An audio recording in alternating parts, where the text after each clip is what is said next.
Welcome to the award-winning Moneymakers podcast. I'm Jonathan Davis, the founder and host. For more than 6 years now, we've been providing comment and discussion about all the latest developments in the world of investment trusts, the stock market-listed funds often called the City of London's best-kept secret. I'm grateful to JP Morgan Asset Management for their continued no-strings support, which enables us to keep the podcast free while preserving our truly important independent editorial principles. Please note that while our comments are well-researched and our opinions honestly held, we do not offer individual stock recommendations. As I noted last week on the podcast, this week I am speaking at the Master Investor Show with a session with Peter Hewitt, former fund manager of the CT Global Managed Portfolio. We'll be discussing the outlook for investment trusts and naming some names at the show, and the recording, I hope, will be available next week. This week, I have completed a conversation with Stephen Marshall, who is the founder, chairman, and managing partner of Cordiant Digital, the manager of the Cordiant Digital Infrastructure Trust, ticker CORD, C-O-R-D. This is a trust which has had a rollercoaster ride since it came to the market 5 years ago. Its share price has followed a classic V shape, falling heavily as discounts widened across the whole universe, but bouncing back strongly over the last year or so, and now showing some really strong positive momentum, built on continued double-digit NAV growth and a narrowing discount. That discount, however, remains reasonably wide at 22%, and that is a source of frustration for Stephen Marshall and his colleagues. They would love to be able to raise more money to invest in further projects, mobile towers, data centers, and fiber networks. That is their core business, but they are restricted at the moment by that continuing discount. However, it is coming in, and there is good reasons to believe that in due course they may be able to fulfill that ambition of further fundraising, distant dream that it may have seemed for a few months now. I think this is an interesting trust and one well worth following. It is, of course, plugged in indirectly into the whole AI phenomenon, although it does not invest directly in AI models or anything like that. It does provide what he describes as the plumbing of the internet and can only benefit from the increased demand for data and electricity that the AI explosion brings in its wake. So do please have a listen. So when I caught up with Stephen Marshall, the co-founder, chairman and managing partner of Cordiant Digital, I asked him first to look back on progress that's been made since our last conversation, which was back in August last year. Cordiant Digital Infrastructure, listeners may need reminding, is a trust with a market capitalization currently of around 840 million. And trades at a discount of 22%. Now, that has come in significantly since we last spoke. It was around 40% then. And the share price has continued to do well, recovered. The trust's been on a V-shaped journey, I think it's fair to say, since it was IPO'd just over 5 years ago. So since last summer, as I say, the share price has moved up, the NAV's moved up. Tell us what you think the progress the trust has made since we last spoke back in August. Thank you, Jonathan, and thank you, listeners, for calling in. Steady as she goes, actually. I mean, we've had 5 years of really just progressive growth in revenues, progressive growth in EBITDA, cash flows, and indeed NAV growth and dividend application. Since we last spoke, I would say that we've tried to highlight a number of perhaps catalysts, right, for share price improvement. The one big one would be building out of Prague Gateway in CRA in the Czech Republic. We're repurposing some existing land that CRA owns to build a 26 megawatt facility. Separately, we agreed to acquire BT Ireland and to merge it with a high-speed fiber group in Ireland, which will take us from number 3 fiber optic network manager and developer in Ireland to a very much stronger number 2, competing with the incumbent, the BT of Ireland. So that's, we hope to see great synergies coming out of the merger of BT Ireland with our Speed Fiber Group. And also, we've secured a fairly significant contract with Orange to build out something close to 230 new mobile telecommunication sites across Poland for Orange's mobile network, which would add to our existing 700 or so existing mobile telecommunication sites. So 3 fairly significant catalysts for growth in NAV, growth in performance of the business. The good news, I guess, is that the share price is now back above the issue price. As of today, I think it's around 109p, something like that. NAV is obviously higher. Now, when you came to the market, you had a target of 9% per annum return. That's in NAV terms at least, which is the bit that you control.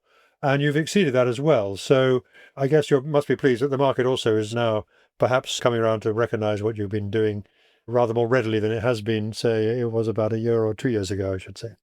Yeah, still somewhat frustrated with the fairly significant discount to NAV and an NAV that both the board and myself and my management colleagues feel is certainly conservative, but nice to see some progress towards that. We continue to scratch our head, the board and myself, as to how can we actually get back to par.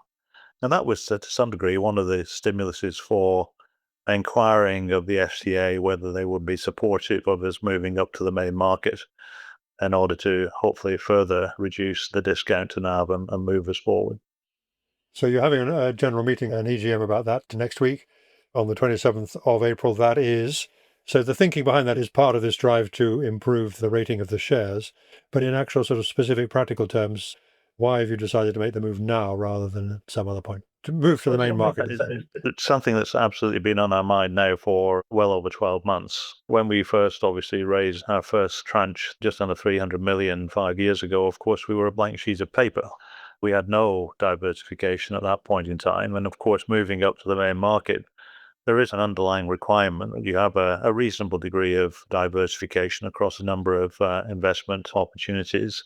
I think over the last 5 years, we've certainly developed a reasonably diverse portfolio and clearly an exceptional track record in terms of growing the revenues, the EBITDA, and the performance, the return on the invested capital. We did say at the outset that we would pursue a core plus strategy, which is a fairly conservative, low risk proposition. So there's a degree to which you can drive a return on investment. But with that core plus, we were advocating that we would target a 9% annualized total return made up of some dividend, some yield, a reasonable yield, with some asset growth. In reality, if you do the calculation today, you'll be seeing over 12% annualized total return. And today, the dividend yield is still just over 4%, but a total annualized return of over 12%. So an implication of what you're saying is that the move to the main market would enable you to attract more investors. And we're talking primarily retail investors, private investors, or are you hopeful of getting some return demand from those traditional supporters of investment trusts like wealth managers and so on? Yeah, when we first launched, we were listed on the specialist fund section of the London Stock Exchange. And I guess that's somewhat a little bit less understood by the broader investor base. And certainly, some of the platforms do require their retail investors to take a fairly short but not insignificant questionnaire to prove that they understand perhaps some of the potential risks of investing in funds on the specialist funds section. Don't think it's entirely appropriate, frankly. I mean, there's much higher risk elsewhere, whether it be on AIM or even on the main market. But nevertheless, there's this almost sophisticated investor questionnaire that retail investors have to take in order to be able to buy stocks on the specialist fund section. So if we move up to the main market, that falls away. Obviously, it's a recognition of the good historical performance, the level of diversification, etc. So there isn't the requirement on retail investors to pre-qualify themselves as having a degree of sophistication. And therefore, maybe it's somewhat easier for retail investors to get access to our stock without being unduly concerned. Maybe there are a number of investors that just don't look at the specialist fund section, and therefore we've been excluded from their areas of appetite. And then also, in reality, we will be a pretty significant stock on the FTSE 250. I don't know exactly what, but it's probably around about the 210, 220th largest stock on the FTSE 250. And therefore, once we are listed on the official market, then I guess at the next appropriate committee meeting of the FTSE 250 index and other index committees, we should be included in those sort of index, which would then require those ETFs following the indexes to automatically buy into our stock and hopefully drive some additional demand for the stock. So that may be a catalyst for a re-rating. And we discussed this last time. Obviously, given the buy, build and grow strategy that you have for developing these important digital infrastructure assets, you would like to be able to raise more money in due course to expand further, because there's significant opportunities out there in the market for many reasons. It's a growth sector, as we know. The areas you're in are growth sectors on the whole. But to do that, you need to get the shares back to trading around par to be able to issue stock, at least according to conventional requirements. So that is still very much part of the aspiration, is it? Absolutely, Jonathan. We would very much like to get to a position where we can raise more equity and drive more value across our wider investor base. There's clearly some very, very attractive opportunities out there that we just have not been able to pursue over the last couple of years. In fact, somewhat disappointing. We've seen some really cracking opportunities across Europe that have come to marketplace at quite good discounts to what historically one might have seen. And they've been picked up by US investors that have access to capital, and UK and European investors have just not been able to pursue them. So, certain assets that would have fit very well with our portfolio, and we could have entered into bilateral negotiations in order to secure them, but just didn't have the capital to be able to do that. So if we can get to a stage where we can raise additional capital, I think there's a lot of value to be gained for that capital, for that additional capital that would come into us. And we would obviously be keen to do that if we get that chance. So if we look at the valuation of the assets that you own, you basically own assets across three main areas: mobile towers, data centers, and fiber networks. And in terms of the way that those assets are performing, can you tell us anything about the valuations and how they compare to some of those opportunities that we were talking of being out there that you weren't able to access? The portfolio we have, I think, across the piece, they're all performing exceptionally well, with perhaps the one exception of our data center in New York, which is a very small part of our NAV, but just under 3% of our NAV. We bought that data center, I guess, 4 years ago. We bought it as a work in progress to take it from a loss-making position to a profitable position. We're still working on that as we speak. But all the other assets are performing exceptionally well. They're growing at high single digits in some instances. In some years, they're double digits, so performing very well. The demands for pure data center opportunities and mobile telecommunication opportunities across Europe attract some pretty high valuations. But those valuations have come off a little bit over the last couple of years, which make them a lot more attractive. I would say those pure asset classes are still trading at a very significant premium to what our assets are trading at today. And actually, because we have sort of a mixed asset portfolio, so if you look at CRA, it's got mobile telecommunication towers, it's got broadcast towers, it's got 10 edge data centers. Because it's sort of a mixed portfolio, it's not attracting the full value on a sum of the parts basis. Now, there's some very, very interesting and creditable research that has been done over the last 6 months by Deutsche Numis and Investec, trying to tease apart, I guess, a sum of the parts valuation for us. And forget about our NAV being 140p today. I mean, they're coming up with scenarios low, medium, and high of values of 150, 157 to 200 pence per share for the NAV, based on a sum of the parts valuation on the basis of a read across of the EBITDA that comes from our different component parts, compared with more purist asset classes listed on both the New York and the European stock markets. So I think you're talking about multiples, maybe kind of you're on something like 10, 11, 12 times EBITDA, earnings before interest, tax, and depreciation. I think something like that. That was a figure I've seen. And you're saying that these things that are being sold or valued elsewhere, purer plays at higher double-digit numbers. Is that roughly what you're saying? No, absolutely. I mean, if you take our NAV today, 140p on an EBITDA multiple, that would be sort of 10 and a half times. We're obviously at a discount to that, so people buying into us are actually buying in at probably 9.5 times multiple. And you compare that with Cellnex in Europe, which is probably in the mid-teens. If you look at the American mobile telecommunication tower stocks, American Tower in particular, which I was previously president of for just shy of 12 years, trading at sort of 20 times EBITDA multiple, having come off over the last couple of years from probably sort of the mid to higher 20 times multiples. And the same with Crown Castle and SBA, trading around anywhere between 20 to 24 times EBITDA multiple for those telecommunication tower stocks. And when you think about it, we've got 1,500 mobile telecommunication towers. So those should be attracting a much higher multiple than our current sort of nine and a half times based on our market cap today. And then when you look at data centers as well, you look at an Equinix or a Digital Realty listed in the US, obviously much bigger businesses than ourselves. But nevertheless, I mean, you see data centers trading at similar sort of multiples, if not higher, in the mid 20 times EBITDA multiples, sometimes higher for trophy stocks. So, yes, being a bit of a mixed bag of asset portfolio, we're certainly not getting the full valuation. We do have, obviously, a significant number of broadcast towers as well. Now, they tend to trade at a lower valuation. But actually, then the reason they tend to trade at a lower valuation is because they don't seem to drive the same level of annualized revenue and EBITDA growth as a mobile telecommunication tower stock. But interestingly, over the last 5 years, our broadcast businesses have been trading better at a higher growth rate than mobile telecommunication stocks. And I think that's an indication of us being a specialist, knowing how to manage broadcast assets, how to drive diversification of broadcast infrastructure assets, how to upgrade them with the latest technologies to offer greater added value and service to our broadcast customers. So being a specialist does help us to drive a much higher level of growth than perhaps a non-specialist in the market. So I'm sensing there's a degree of frustration there on your part. It's on the record, obviously, that you are a significant shareholder yourself in the investment trust, and you recently added some more shares at 103, 104p compared to today's price of 109p.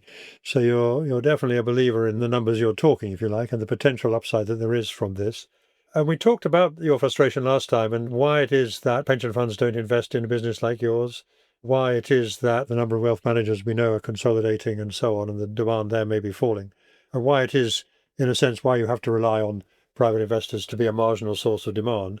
Have you seen any signs of progress since we last spoke in August last year in terms of either the government or the pension fund industry or enforced investment in UK or the future of investment trusts? It gives you some encouragement that we may be moving to an environment where you could, if you like, attract demand from a wider range of potential investors.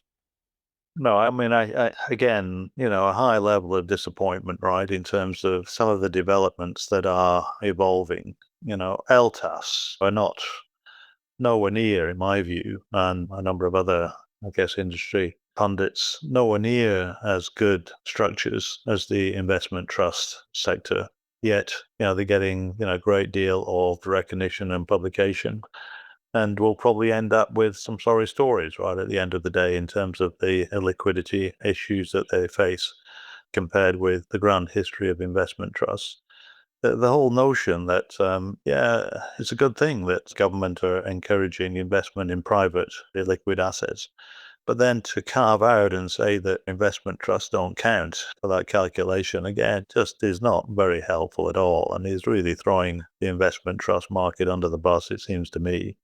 And then the other sort of macroeconomic issues were tax beneficial instruments in the UK being allowed to invest outside the UK and the government giving tax relief on those sort of investments, again, doesn't seem to make a lot of sense, frankly. So, where's the regulatory guidelines to try and encourage and even incentivize people to invest in homegrown industries, homegrown assets? A great comparator would be Australia, where the Australia market is still fairly small, but there are tax incentives. There's an expectation that Australian pension funds will invest a degree of their assets into local stocks and shares, and that drives much greater performance and valuation metrics than we see anywhere close in the UK. So again, the regulatory guidelines are not being very helpful, right, to stimulate growth in our home market.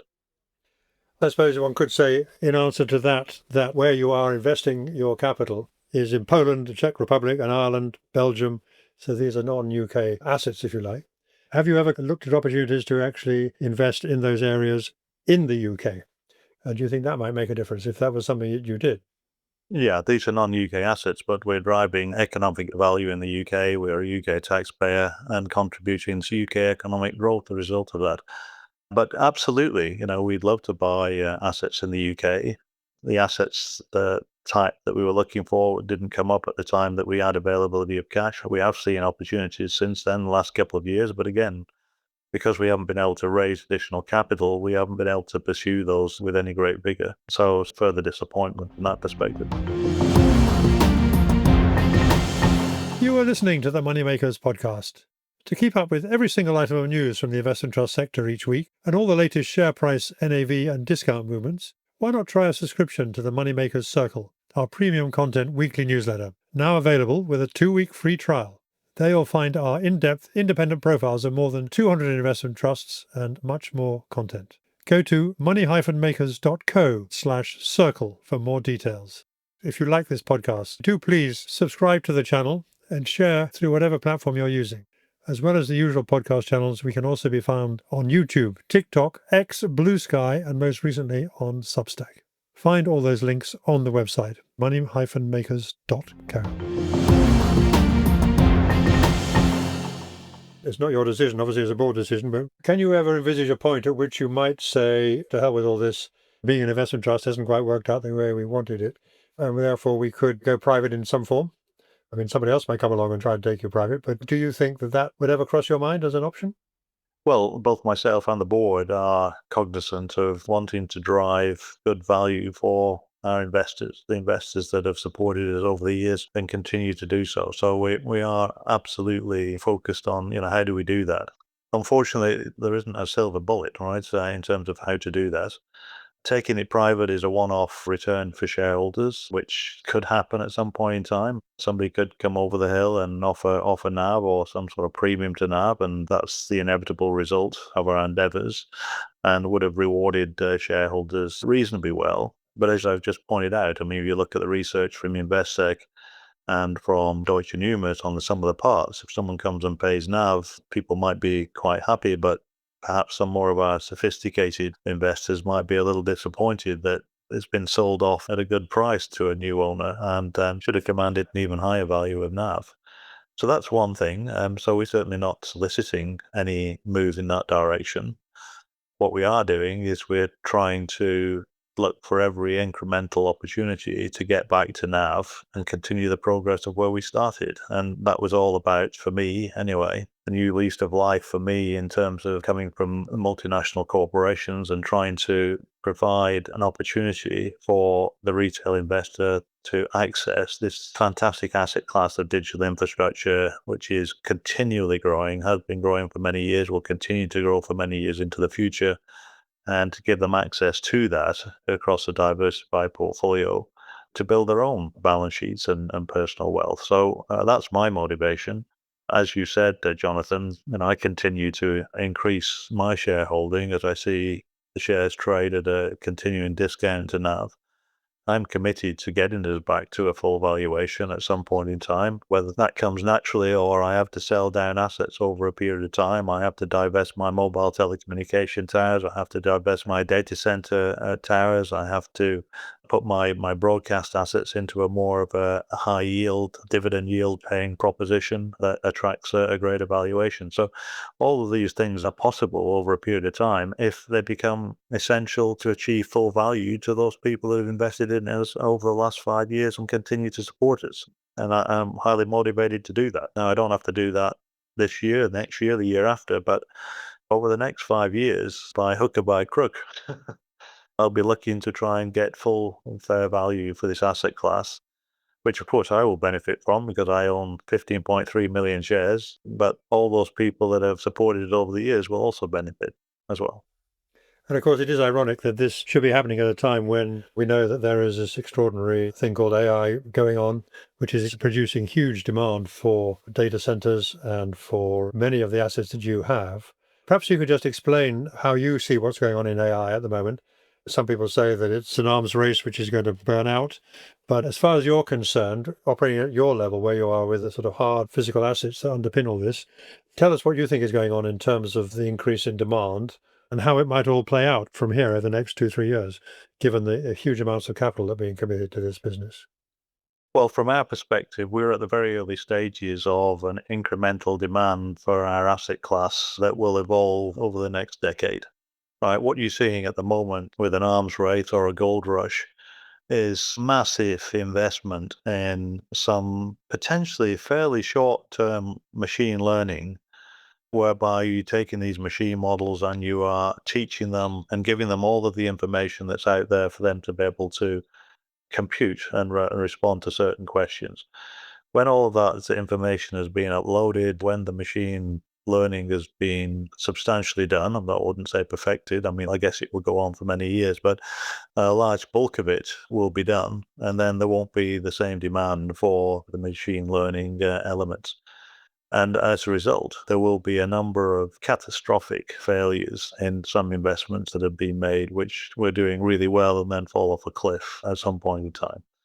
But we're not really exposed to that type of investment. We are the plumbing of the internet. So we make it possible for anybody to access the internet, whether it's connectivity over fiber from your home to a data center, or from an enterprise offices to a data center, or from a mobile telecommunication tower to a data center.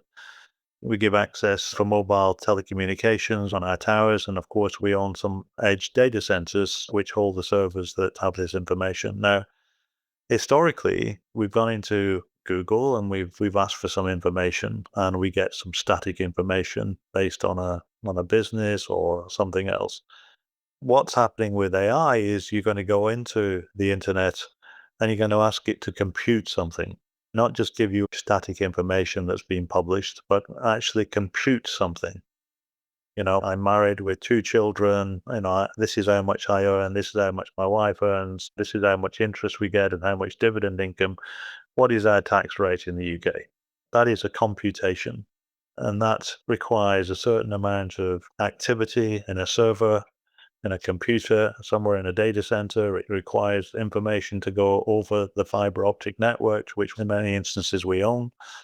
It might require some movement over a mobile telecommunication network through the antennas on the towers of which we own.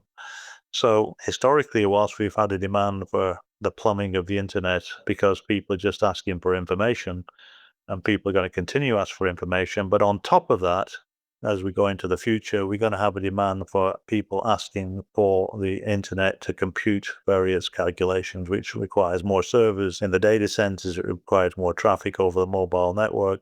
It requires more traffic over fiber optics. So for us, it's going to continue to be an ongoing demand for many, many years to come.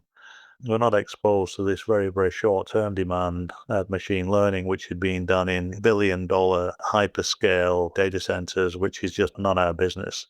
We have small edge facilities used by government and enterprise customers that want to put their servers in a secure environment, in a backup generator environment, to house their data, to house their information. And of course, there are further stages in AI when people get into the business of agentic AI, where they're actually going out and doing things on top of just doing computing. They're actually taking actions that are consequent to that. That will also lead to increased demand.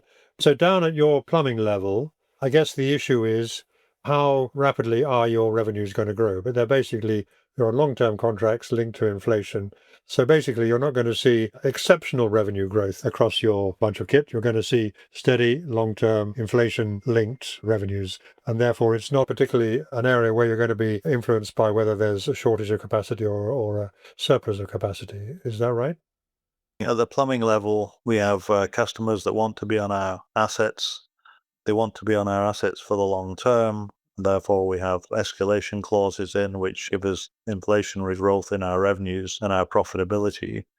But we also, all of our assets have capacity for more customers, for more demand, and existing customers and new customers take on more and more capacity on our network. So that grows. So we're not just an inflationary growth proposition. We do have increased demand from existing customers and increased demand from new customers.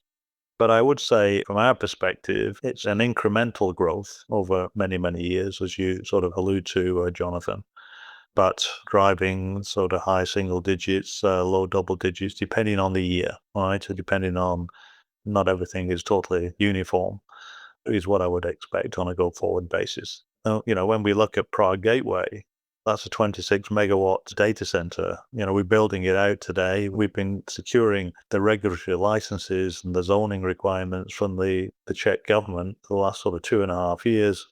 We've got all those. We've broken ground. We've put in all the site services that are needed, and we're about to let a contract now to build the 26 megawatt data center And that generates no revenues over the last 2 years. It won't generate any revenues whilst it's under construction, but as soon as it's open for business, it'll start generating revenues, which is obviously a total incremental proposition from the existing asset base that we have, right? So you'll see a step up in the Czech Republic when that comes on stream in sort of 2 years' time. But what I'm driving, I guess, is the rate of return you're going to get from that investment, if you like, or that development is still going to be, I mean, it's going to be an IRR of 9, 10, 11% we're talking about, rather than... It should be quite high, quite significantly higher than that, because in that particular instance, obviously we're taking construction risk. We're not paying an acquisition premium because we're acquiring a data center. If we acquired a data center like that, we'd be buying it at sort of 20 to 25 times EBITDA multiple. We're constructing this on existing land that we already own, on a site that already has a substation because it used to power AM radio sites. And when that starts to become sort of 40, 50% full, then the valuation of that will be 20 times plus the EBITDA that it's generating. And that should have generated a much, much greater internal rate of return. I would think probably, 15% plus at that stage. And then just tell me, I mean, shareholders are obviously looking forward to things that might be important catalysts and so on. And you've talked about the possibility of winning one of these EU contracts for a gigafactory. Perhaps you just explain what that is and when you might learn whether or not you've been successful in that, and how realistic is it to think that you might actually win one of those, which presumably will be a very big number project indeed. Indeed. I mean, a 26 megawatt facility typically costs about £260 million to build, so that in itself is not insignificant. But there is increasing concern across the European Union that a lot of its internet capability and access is dependent on US providers. And they're looking increasingly concerned about whether being dependent could be weaponized in any way in the future. And therefore, Europe needs to start to develop its homegrown capability. So the European Union, as part of this initiative, is talking about, could we encourage the development of 6 gigafactories?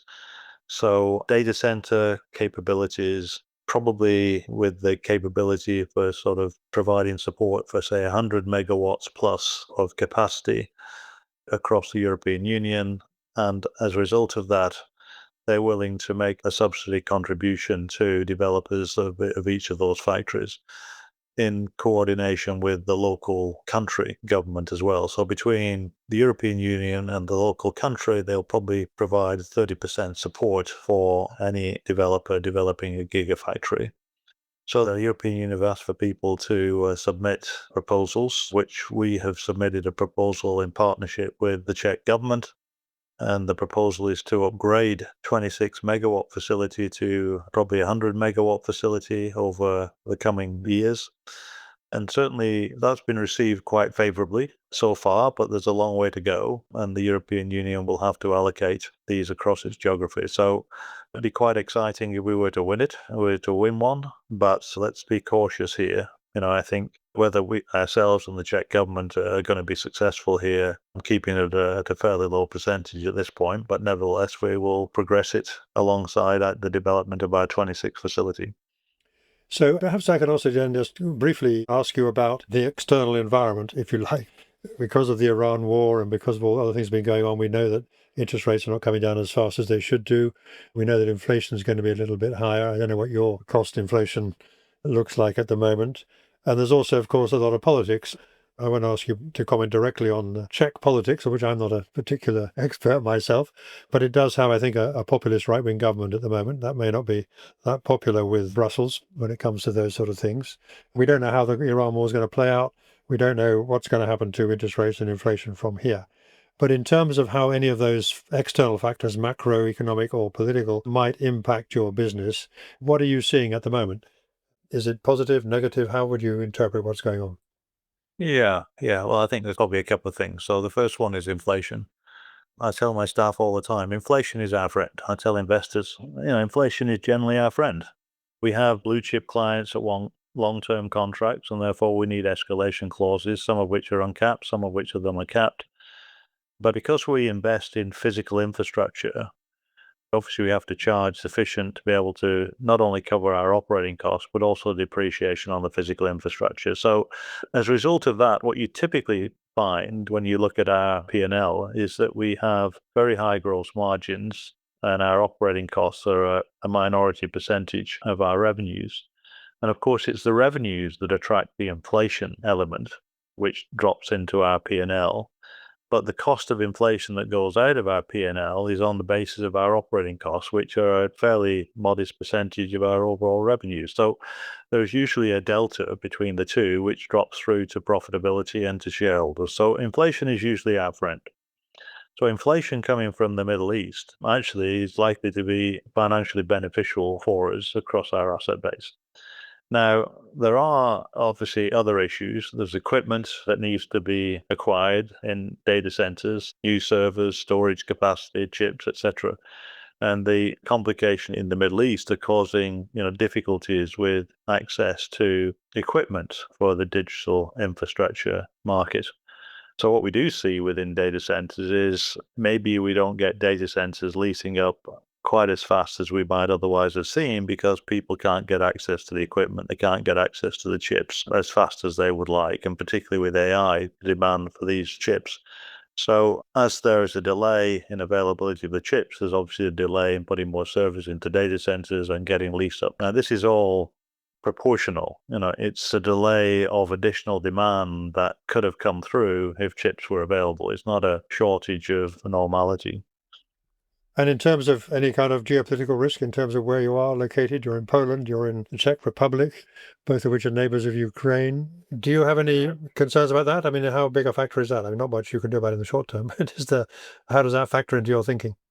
Yeah, we don't have a great concern in respect of that. Obviously, the war in the Ukraine was of concern at the outset, just how quickly are the cards going to fall across Ukraine? And then, is Russia bumping up against the borders of Poland and increasing its footprint across Europe? But that clearly over the last few years, they've made minimal gains into Ukraine.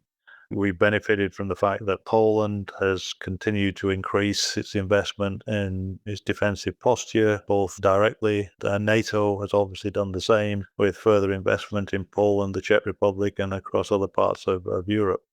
So we benefit from that inward investment into the areas in which we're invested. So I don't see the war in Ukraine creating a drag on our profitability. In fact, again, somewhat surprisingly, it's probably driven up the profitability of our operating businesses. It might put a question mark for buyers of our assets, whether they want to buy our assets in those locations in the short term, but certainly in terms of economic performance, it's driven it up. And when you look across our big investments, Poland, Czech Republic, Ireland, they are the fastest growing economies across Europe. They've got the lowest levels of unemployment. They've got the highest growth in GDP. They're on the sort of lower levels of inflation. So very, very high performance economies, which again is very beneficial for us. As a result, the currencies have been outperforming the UK pound, which has also given us another kicker on our forex uptake, driving the profits that we get in krona or zloty converted into pounds at an even higher level of pounds than we would otherwise have got. So we've certainly benefited the last 5 years, and frankly, when you look at the macroeconomic outlook, I don't see these geographies underperforming the UK for the foreseeable future. Just to finish then, let's just ask you just to sum up the prospect that you're holding out to shareholders who might be looking at this for the first time, or indeed the existing ones who've been with you from the beginning. You're performing well, and there are some catalysts coming up that could help improve that performance. But the primary challenge you face, as you've mentioned more than once, is to eliminate that discount and get into raising some more money. Correct. We're doing everything we possibly can to achieve that. And, let's hope next time we speak, Jonathan, we'll have something positive to say on that front. Well, obviously, for your sake, I very much hope that is the case. So thank you very much for taking the time to talk to us on the Moneymakers podcast. And, well, we'll look forward to that next call, which I hope will see a continuation of the positive progress that we made since the last one 9 months ago. Thank you very much. Thank you for listening to the Moneymakers Investment Trust podcast, sponsored by JP Morgan Asset Management and independently produced and edited by Moneymakers. If you like what you have heard, do tell your friends and colleagues, and remember to subscribe through your favourite podcast app or at the website so you never miss an episode. And follow us on our social media channels. For more news, commentary and other investment trust content, don't forget to look at the Moneymakers Circle, available for a modest subscription. All details are at the website money-makers.co. Podcasts are provided for educational purposes only, and nothing you have heard from any speaker should be regarded as constituting investment advice.